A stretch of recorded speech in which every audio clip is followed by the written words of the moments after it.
दोस्तों, मुंबई नागपुर एक्सप्रेसवे, जिसको समृद्धि महामार्ग भी बोला जाता है, यह देश में बना अब तक का सबसे तेज एक्सप्रेसवे है, जिसकी लेंथ 701 किलोमीटर की है। अभी के टाइम नागपुर से शिरडी तक के सेक्शन को पब्लिक के लिए ओपन किया गया है। इस हाईवे के उद्घाटन के लिए खुद प्राइम मिनिस्टर ऑफ इंडिया आए थे।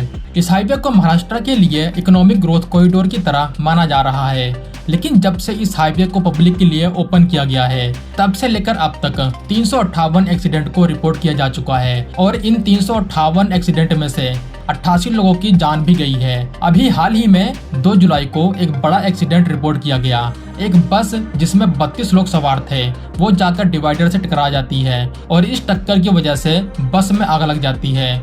इसी आग में जलकर 25 लोगों की मौत भी हो जाती है। इस इंसिडेंट के बाद लोगों द्वारा सवाल उठाया जाता है कि आखिर इस हाईवे में इतनी ज्यादा एक्सीडेंट क्यों हो रही है। तो आज इस वीडियो में आपको बताऊंगा कि आखिर इस हाईवे के साथ क्या दिक्कत है, इतने सारे एक्सीडेंट क्यों हो रहे हैं, क्या सच में एक्सप्रेसवे के डिजाइन में खामियां हैं। इन सभी के बारे में जानने की कोशिश करेंगे।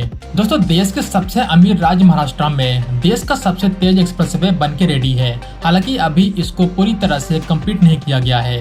पूरे हाईवे की लेंथ 701 किलोमीटर की है और इसकी चौड़ाई 120 मीटर की। 701 किलोमीटर में से अभी के टाइम 520 किलोमीटर के रोड को ओपन किया गया है पब्लिक के लिए, जो नागपुर से शिरडी तक है। मुंबई तक के लिए अभी कुछ मंथ का वेट करना होगा। इसमें अभी के टाइम 6 लेन को बिल्ड किया गया है, जिसको फ्यूचर में 8 लेन का भी किया जा सकता है। इसमें इंटेलिजेंट हाईवे मैनेजमेंट सिस्टम का यूज किया जा रहा है। इसके अलावा सीसीटीवी कैमरा से भी निगरानी रखी जाएगी। इमरजेंसी कॉल बॉक्स भी मौजूद है। रेस्ट एरियाज के साथ साथ टोल प्लाजा को भी बिल्ड किया गया है। इस हाईवे में top speed 150 kilometre per hour की है, लेकिन जो लिमिट सेट की गई है वो 120 किलोमीटर पर आवर की है। इस हाईवे में व्हीकल की स्पीड स्लो ना हो, इसके लिए इसको ऐसा डिजाइन किया गया है कि जिससे ज्यादा मुश्किल टर्न न लेना पड़े।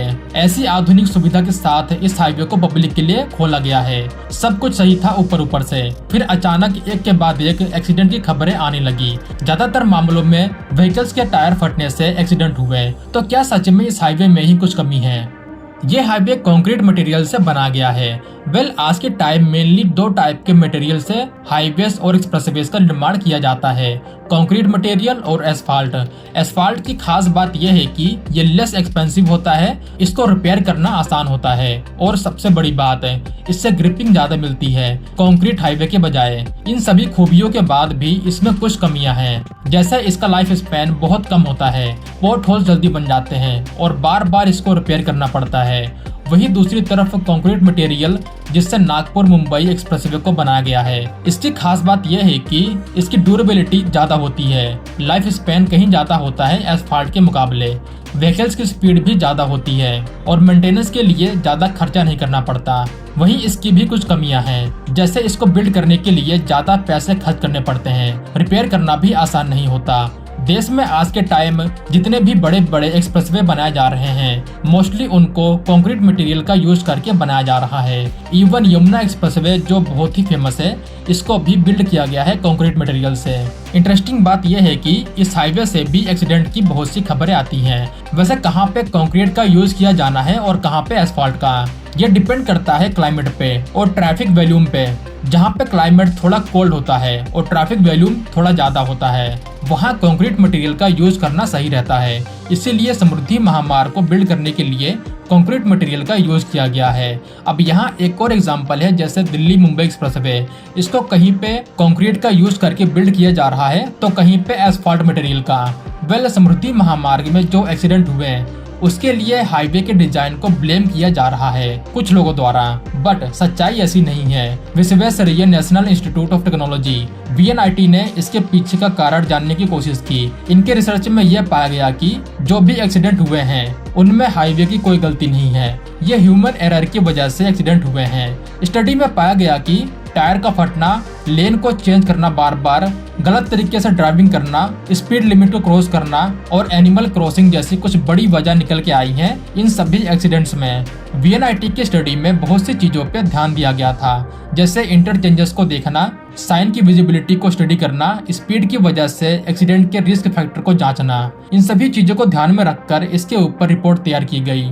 लेकिन रिजल्ट में वही सब निकला जो मैंने आपको बताया, ह्यूमन एरर। अब ये हमें खुद सोचना होगा कि एक गाइडलाइन होती है जिसको फॉलो करके चलना होता है। लेन बनाई गई है तो आपको लेन में ही चलना होगा, बार बार लेन चेंज करना सही नहीं है। अगर जहां speed limit 120 kilometre per hour की है वहां उसी लिमिट में ही आपको ड्राइव करना होगा। लेकिन यहाँ देखा गया है कि बहुत सी व्हीकल्स स्पीड लिमिट को भी क्रॉस कर रही हैं, जो कि एक डेंजर साइन है। अब इंडियन ड्राइवर्स कितने इमेच्योर हैं, इसका एग्जाम्पल मैं जर्मनी के एक्सप्रेसवे से देता हूँ। जर्मनी एक ऐसा देश है यूरोप का जहाँ पे एक्सप्रेसवेज में कोई भी स्पीड लिमिट नहीं है। जी हाँ, हालांकि रिकमेंड किया गया है कि 130 किलोमीटर पर आवर तक ही ड्राइव करें, बट ऐसा कोई रूल नहीं है कि आप इस स्पीड लिमिट को क्रॉस नहीं कर सकते। आप अपने हिसाब से स्पीड लिमिट को सेट कर सकते हैं जब तक आपको और बाकियों को कोई रिस्क ना हो। इसके बावजूद आपको जर्मनी में बहुत कम रोड एक्सीडेंट देखने को मिलेंगे क्योंकि यहाँ पे रूल्स को फॉलो किया जाता है। और सबसे बड़ी चीज, पब्लिक अवेयरनेस बहुत ज्यादा है जर्मनी में और बाकी के डेवलप देशों में, बट इंडिया के केस में ऐसा नहीं है अभी। तो ये चीज हमें सीखनी होगी। सरकार तो अपना काम कर रही है पर हमें खुद से भी कदम उठाने होंगे रोड सेफ्टी के बारे में। अभी के लिए महाराष्ट्र की सरकार ने कुछ कड़े कदम उठाए हैं, जैसे लगभग 1000 गाड़ियों की एंट्री नहीं हुई समृद्धि महामार्ग पे जिनकी टायर की क्वालिटी बहुत खराब थी। ये डेटा है 1 अप्रैल से 30 जून तक का। जो सेफ्टी टीम बनाई गई है इन्होंने डिफरेंट लोकेशंस पे 234 व्हीकल्स को ट्रैक किया जो ओवर स्पीडिंग कर रही थी। कंप्यूटर के द्वारा इनको ट्रैक किया जा रहा है और नेक्स्ट टोल प्लाजा पे इनको रोका भी जा रहा है। मेरे ख्याल से ये अच्छा कर रही है सरकार। खराब टायर क्वालिटी के साथ साथ ओवर स्पीडिंग भी एक मेजर इशू है जिसकी वजह से ये एक्सीडेंट हो रहे हैं।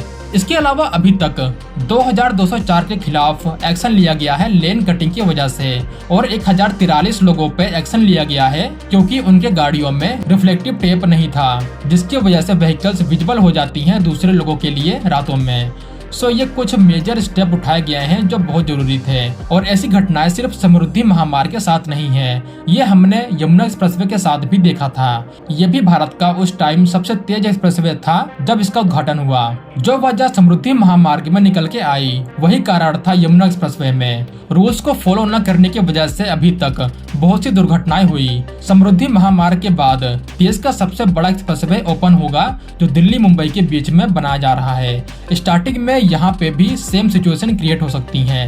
नया हाईवे होगा, लोगों में बहुत ज्यादा एक्साइटमेंट होगा अपनी लिमिट को आजमाने का और इसी लापरवाही की वजह से यहाँ भी एक्सीडेंट्स होने की संभावनाएं है। तो सरकार को, अथॉरिटीज को पहले से प्रिपेयर रहना होगा इसके लिए।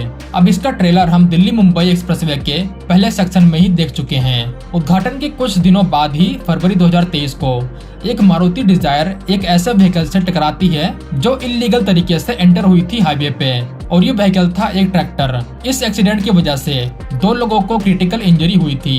ये एक बड़ी लापरवाही थी। फिर यहाँ एनिमल क्रॉसिंग की भी वजह निकल के आई है तो इसके ऊपर भी काम करने की जरूरत है। दिल्ली मुंबई का एक्सप्रेसवे इंडिया के कुछ ऐसे बड़े एक्सप्रेसवे कॉरिडोर में से एक होने वाला है जिनमें ट्रैफिक वॉल्यूम सबसे ज्यादा होगा और ऐसा समृद्धि महामार्ग के साथ भी है। तो सेफ्टी बहुत जरूरी रहने वाली है ताकि इस तरह के इंसिडेंट को होने से रोका जा सके।